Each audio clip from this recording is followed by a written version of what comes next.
service around cycling, and the third one was communication. And today we are talking about communication, and especially about this.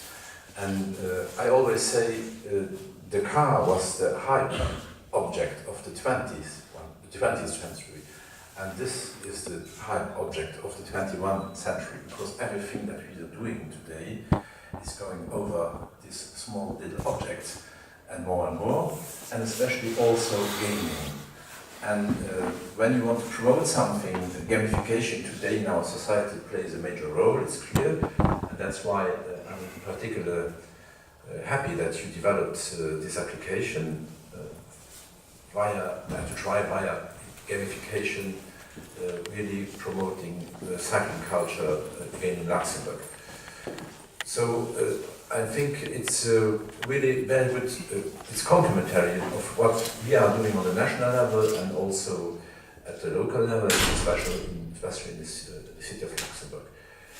The second is that communication is important, but infrastructure too. And you mentioned already we are doing a lot at this moment to really improve the infrastructure in Luxembourg, especially in the urban areas, but not only in the urban areas. And at the 10th of December, when we will open the tram on the plateau of Kirchberg, we will not only open the tram, but also a new cycling infrastructure,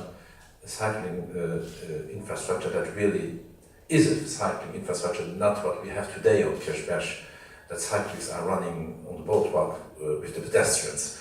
So at the left side it will be finished and open on the 10th of December, but the same infrastructure in bidirectional cycle lane, we will have it on the other side of the John F. Kennedy, because at the moment you have a bus lane at the right side.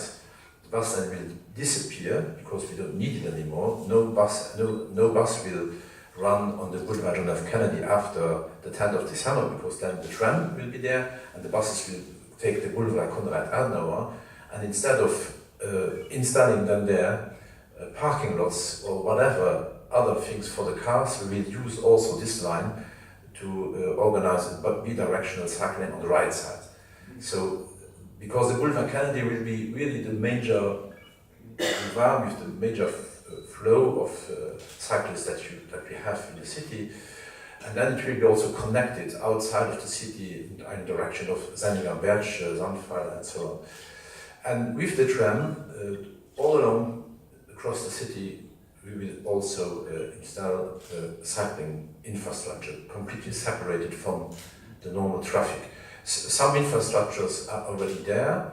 The new bridge under the Pont Adolphe. A second one will be built in the next months, in the next 1.5 years.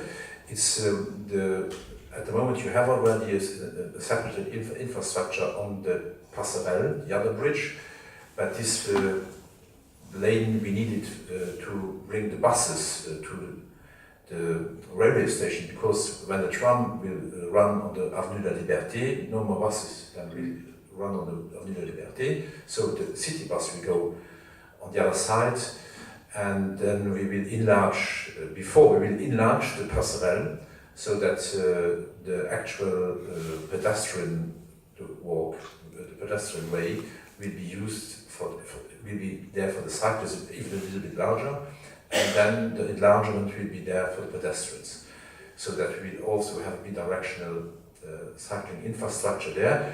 And the city of Luxembourg will continue this until the Gare Centrale, because the Avenue de la Gare will be completely closed for cars, and there you will have then only buses, cyclists and pedestrians in the future. So many things are coming. The infrastructure is improving, the communication is there, and actually we are now at around 5%.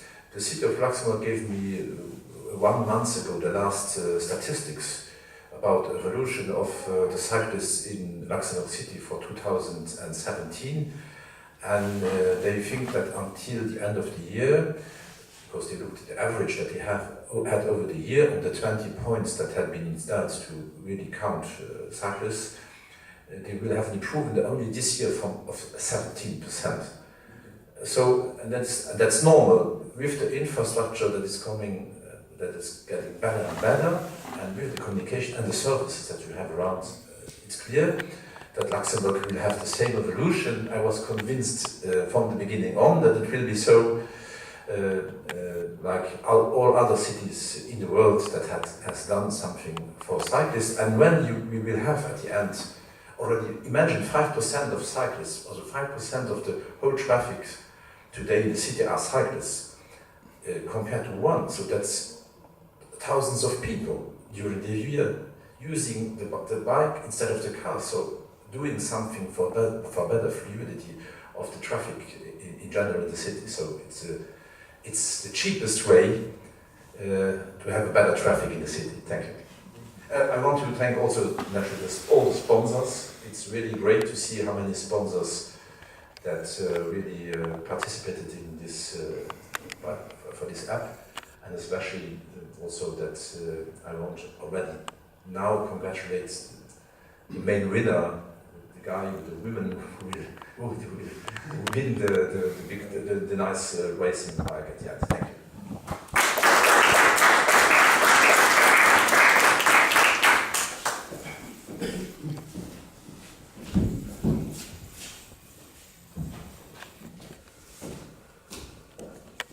Hello everyone, and I'm happy to be here today on behalf of the Luxembourg Mobility Initiative. For those that might not know us yet, Alpha-We is a bicycle advocacy non-profit organization that has been founded in 1985 and is active since then in Luxembourg to improve cycling conditions. We currently have about 1,500 members that support us in our cause. And in case there's anybody that is interested in having our contact details, I have some foldable maps that I can distribute afterwards, so just let me know. What we are mainly working and focusing on as an organization can be summarized in 3 aspects. The first one is the improvement of cycling safety conditions, which is mostly achieved, as was already mentioned, through improving bicycle infrastructure. So that's something that we are working on with the Ministry for Sustainable Development and Infrastructure on a national level, but also with individual communes on a more local level. We have also the promotion of a more regular usage of bikes, especially in Luxembourg City, but in general all throughout the country, that we are trying to make more popular in the population. And finally, we are also working on improving Luxembourg as a bicycle tourist destination, which is something where we are working with the different regional and national tourist offices and also the Directorate General for Tourism. And it is actually in relation to that second part, which is the promotion of the bike as a means of transport in the everyday, be that for the commute to work or the trip to your local shop, or also the night out in the city on the weekends. That we were actually happy to support the Be Clear app when Luxembourg Mobility approached us and asked whether we could collaborate with them. Because I think even though an app like this one might not convince the most avid motorists, it will certainly help get some people that might use the bike a bit more irregularly or mostly use it for sports reasons so far, to consider also using it in the everyday and give it a go and experience how that can also be a valid way of moving around. And on top of it, it also gives cyclists a bit of a recognition for the contribution that they are doing to the good of society in terms of reducing congestion, but also improving air quality and actually improving on average the health in the country. So we were really happy to support this initiative, and yeah, I hope that the results are also satisfying for you and that we will have some further collaboration in the next years. Thank you very much.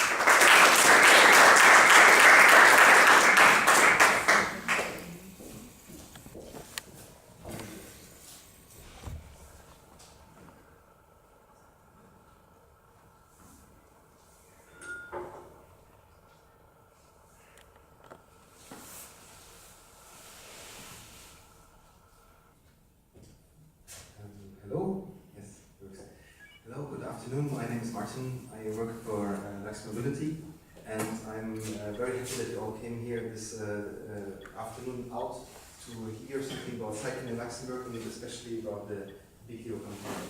I think that was already gratitude expressed, but I also would like to say a big word of thanks for everyone who supported us, let's say whether it's our sponsors, and also Mr. Strauss that comes here and will hand over the winning bike. So this is maybe the next thing on the agenda. I will present you a little bit the results of our campaign, and then we will go up for a cocktail and the bike handover, the main reason why some people maybe